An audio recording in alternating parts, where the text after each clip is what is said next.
Vamos assim. Bom dia, meus alunos do terceiro Administração e terceiro Marketing. Estou gravando um vídeo aqui da próxima atividade que vou enviar a vocês, que começa agora na segunda-feira, no próximo dia 22, né? Então, no dia 22, vocês já receberão, esse final de semana já receberão essa matéria a respeito da atividade na literatura, que é o pré-modernismo. O ano passado terminamos falando do segundo ano, do último estilo literário foi o simbolismo, que foi 1893 a 1902. Foram 9 anos de simbolismo no Brasil. Vimos lá Afonso Guimarães, Cruz e Souza, né? Uma série de coisas tal, falando de racismo, de preconceito muito grande dessa época também. Para o mundo, na França foi chamado os poetas malditos, não sei o que, aquela coisa toda, né? Mas no Brasil mostrou realmente o sofrimento dos poetas desse período, especificamente Cruz e Souza e Afonso Guimarães, né? Afonso Guimarães nem tanto, mas o Cruz e Souza sim sofreu muito o chamado preconceito racial. E aí então, esse período do qual nós estamos falando, alguns autores consideram como um estilo literário, são poucos autores, mas a grande maioria considera como apenas a preparação para o novo estilo literário que estava chegando, que seria o modernismo a partir de 1922. Então são 20 anos do período que eu estou falando com vocês agora, de preparação para o novo estilo literário. E o que mudou praticamente do simbolismo para cá? Mudou radicalmente porque desde o Barroco, né, 1601 a 1768, nós vimos que para lançar o estilo literário em um país, tinha o autor e o livro tinha que ser apresentado em Paris, que era o centro do mundo, aquela coisa toda. Então lá era lançado, fala, olha, a partir daqui, então lá, por exemplo, no caso Barroco, foi nossa primeira apresentação, Bento Teixeira, Prosopopeia, né, o livro que lançou o Barroco no Brasil. Então tinha que levar o livro, tinha que levar o autor, falar, a partir de agora, com esta obra, com esse autor, está lançado o estilo literário tal nesse país. E aí isso mudou radicalmente aqui a partir do pré-modernismo. Por quê? Nesse momento a gente vai ver que houve a preparação para o novo estilo literário e não era necessário mais sair daqui para ir à Europa para poder lançá-lo. O modernismo foi lançado aqui mesmo no Brasil, aqui em São Paulo especificamente, no Teatro Municipal, né? De 13 a 15 e 17 de fevereiro de 1922. Então os preparativos foram feitos aqui, baseado nas vanguardas europeias, que vocês vão ver logo a seguir também, né? Então, baseado nessas tendências que vinham da Europa, é que nós também implantamos aqui o modernismo. E aí a gente tem vários autores importantes aqui desse período para a gente falar, né? O Mário de Andrade, o Oswald de Andrade, Anita Malfatti, nesse período também Villa-Lobos, né, o Heitor Villa-Lobos da música, Guiomar de Namo Melo, uma série de o Guiomar Novaes, né? Então a gente muito importante, o chamado Grupo dos Cinco, que trabalharam muito em favor de lançar o modernismo no Brasil. Então houve essa preparação e não foi bem recebida, é claro, né? A gente vai ver isso depois, mais adiante, um tumulto muito grande no Teatro Municipal em São Paulo, né? Teve a primeira, a segunda noite, foi difícil conter a multidão, porque eles diziam que aquilo não era uma modernidade, que aquilo era uma bagunça, que não sei o que, principalmente quando o Manuel Bandeira leu o poema, né, Os Sapos, Enfurnando o Sapo, aquela coisa toda, foi recebido com laranja, com tomate na escadaria do Municipal, aquela coisa toda. Então não foi um momento realmente muito bom. E também houve uma repercussão muito grande também, porque a Tarsila Amaral expôs os seus quadros, né, a nova arte ali na Alameda Santos, pertinho da Avenida Paulista, né, fez uma exposição ali, e o Monteiro Lobato, que trabalhava para o jornal Estado de São Paulo na época, ele era repórter e foi fazer a cobertura, e ele não gostou do que viu. Segundo ele identificou como paranoia ou mistificação. Segundo ele, era um bando de doidos, de malucos, de filho de papai, não sei o que lá, de endinheirados de São Paulo, que estavam fazendo aí uma loucura. Mas não era, eles eram baseados em tudo aquilo que estava acontecendo na Europa também, as chamadas vanguardas europeias, ou seja, futurismo, dadaísmo, surrealismo, né, e assim, o expressionismo e assim por diante. E então, eles Depois disso, quando ele publicou no jornal esse artigo chamado Paranoia ou Mistificação, aí esse grupo dos 5, né, resolveu mesmo, falou, não, agora através disso a gente vai trabalhar mesmo para poder lançar então o modernismo aqui no Brasil. Isso fez com que eles trabalhassem muito mais, com mais afinco e tal, para poder realmente lançar o modernismo no Brasil. Então foi isso que ocorreu, como eu disse, na Semana de Arte Moderna, 13, 15, 17 de fevereiro de 1922. E aí então o que tinha para mostrar? Na música clássica, então apareceu na época Heitor Villa-Lobos, né, trabalhando na música clássica, e houve um incidente realmente muito grande, muito chamativo na época, que foi o que aconteceu, o seguinte, que ele fez os ensaios, logicamente, e antigamente o maestro usava a batuta dele era, por exemplo, igual um cabo de enxada mesmo, era grande, era alto, tal, da altura até às vezes do próprio maestro, né? E ele, nesses ensaios, ele batia, quer dizer, as batidas eram dadas no solo, né, quer dizer, ali no teatro, e no entanto ele acabou acertando o dedão. E ele foi pro dia da apresentação, um pé vestido sapato, e o calçado o sapato, e o outro pé foi de chinelo. E aí, claro, né, como já estavam querendo detonar a Semana de Arte Moderna, diz que aquilo, isso que é modernidade, um maestro vindo com o pé calçado e outro de chinelo, qualquer coisa tal. Depois que aí ele foi explicar, que mostrou o dedão, que estava machucado, não era nada disso, que ele queria fazer, inventar moda, nada disso, tinha acontecido exatamente isso. Então queriam detonar realmente com o lançamento no modernismo no Brasil, né? Quando o Mário de Andrade também declamou o poema Enfunando os Sapos lá no Municipal também, ele foi recebido com laranja, com tomate jogado nele, aquela coisa toda, né? Então isso chamou muita atenção e fez com que eles realmente trabalhassem em cima disso. E daí então surgiu, logicamente, esse período. Ou seja, alguns autores realmente muito importantes aqui. Primeiro deles que a gente vai falar, logicamente, é Euclides da Cunha, né? Euclides da Cunha lançou a obra Os Sertões, que fala a respeito da fuga de escravos que foram, né, fugiram e fundaram, logicamente, lá um novo povoado na Bahia.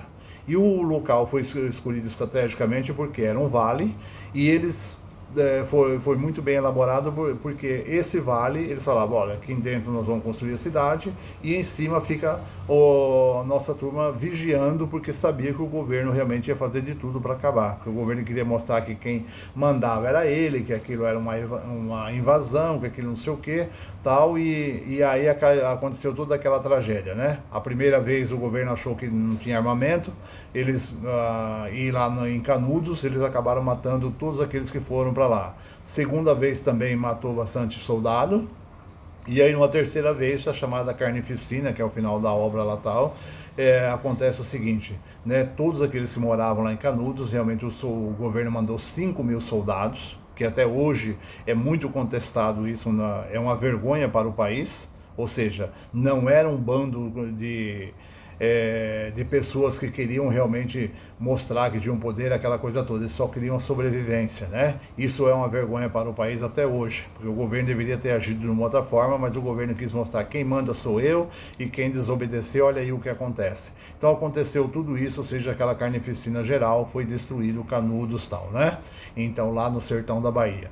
E aí depois outros autores muito importantes desse período também, como eu falei, Monteiro Lobato tem as suas obras também, desse período, tá? A importância do Monteiro Lobato na nossa literatura nesse período é muito grande também, embora ele tenha participado exatamente como eu falei lá, né, como repórter, chamando tudo aquilo de paranoia ou mistificação, mas ele acabou também fazendo obras realmente muito importantes. Ele era do Vale do Ribeira, a região lá de São José dos Campos, Campos Jordão, a região lá, e ele falava a respeito de uma cidade dele muito importante, uma obra dele muito importante, chama Cidades Mortas. Ele chamava atenção porque ele tinha fazendas ali, ele era muito rico, né? Tinha muito dinheiro também, e ele chamava atenção porque aquela região estava sendo esquecida, o cafezal estava adentrando o centro-oeste paulista, principalmente lá no interior, né, onde eu nasci, e aquela região estava sendo esquecida. Segundo ele, ia tornar-se o corredor da fome.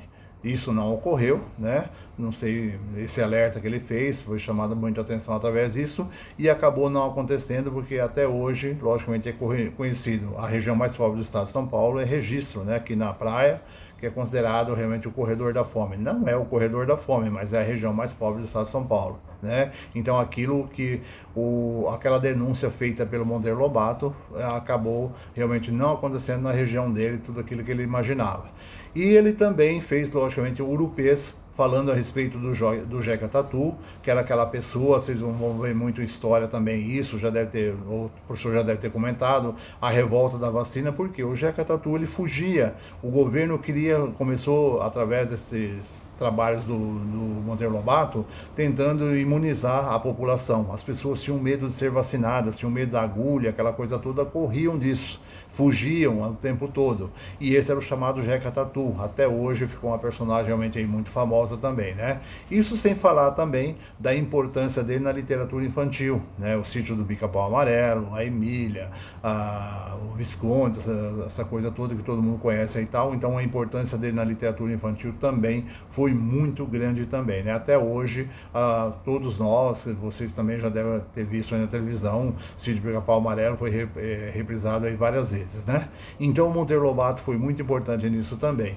Um outro autor muito importante nesse período, Lima Barreto, no Rio de Janeiro, porque ele trabalha exatamente falando da favelização do Rio de Janeiro, como começou essa favelização do Rio de Janeiro, até hoje considerada realmente muito alto, né? O número de favelas do Rio de Janeiro, e ele trabalhava especificamente falando disso. Então Lima Barreto trabalhou isso, falando da favelização do Rio de Janeiro.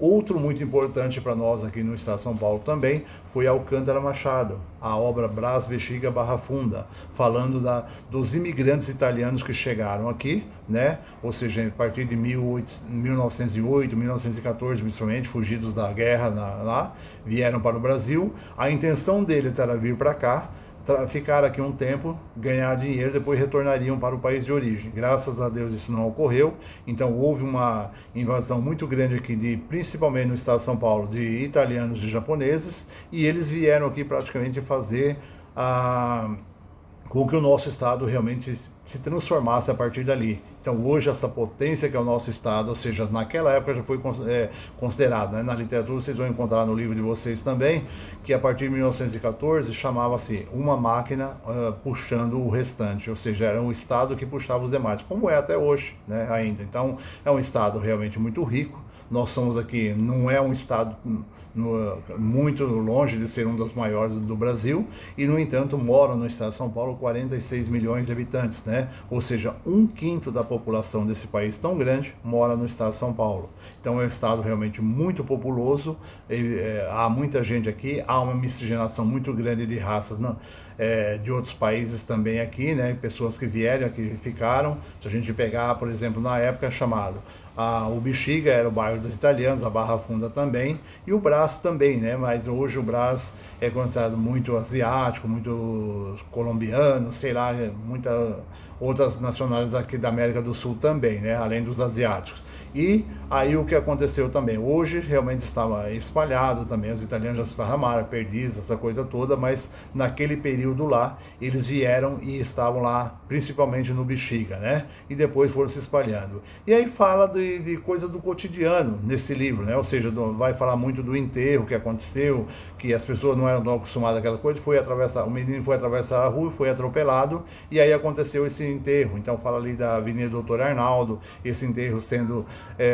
passando ali no Doutor Arnaldo, indo para o cemitério do Araçá, contando tudo aquilo que estava acontecendo, fala muito a respeito da educação das pessoas. Então dizia que quando um enterro passava, eles diziam que maquinalmente os homens tiravam o chapéu para saudar, né, aquela coisa em uma referência tal, o morto que estava passando. Então isso também é uma coisa que chama muita atenção, que existia, hoje praticamente isso está extinto, a gente não vê isso acontecendo mais, mas no entanto fala muito a respeito disso também. Então são esses os autores importantes, o Euclides da Cunha com a obra Os Sertões, o Lima Barreto, né, falando, e aí tem uma obra do Lima Barreto também muito importante, falando o Triste Fim de Policarpo Quaresma, que era aquele que queria demonstrar que a partir dali ele seria um modelo a ser seguido, ou seja, a partir do meu exemplo, eu vou pegar um sítio onde não se produz nada, eu vou transformá-lo, ele vai produzir muito e eu serei o exemplo, todo mundo vai fazer isso e a partir disso o Brasil vai mudar completamente. E ele, logicamente, estava redondamente enganado, né? E outra coisa que ele queria, a partir de agora também o idioma nosso não vai ser mais a língua portuguesa, será o Tupi-Guarani. Então o cara foi considerado meio maluco, aquela coisa toda, acabou preso e acaba morrendo lá na prisão. Então por isso fala o triste fim de Policarpo Quaresma. Devido às maluquices que ele imaginava, tal, ele acaba morrendo lá na prisão. Então isso está falando dessa obra, o triste fim de Policarpo Quaresma. E como eu disse, o Monteiro Lobato, a importância dele na literatura infantil, também a respeito de tentar convencer as pessoas de que teria que modernizar, teria que avançar, porque as coisas estavam mudando e o Brasil realmente estava parado lá, através da figura do Jeca Tatu, que ele demonstra tudo isso, né? Então são autores que foram muito consagrados nesse período, então um período de transformação, mas foi exatamente um período de preparação para o novo estilo literário que estava chegando, que seria o modernismo a partir de 1922, tá bom? Então, e a partir do dia 22 vocês já farão isso e depois na semana que vem já, a partir do dia 22, a primeira aula que houver já será aula síncrona e aí logicamente eu vou falar qual é o período para vocês entregarem depois essas atividades também. Porque estamos com um problema aí e tal, porque agora apareceu aí 5 feriados e até hoje nós não temos a resposta se o Centro Paulo Souza vai entrar nisso também ou não, né? Nós não entramos no recesso escolar, como a educação, e no entanto aqui estamos aguardando a resposta do vídeo. Isso eu falarei com vocês a partir de segunda-feira, dia 22, tá bom? Valeu, gente, até lá.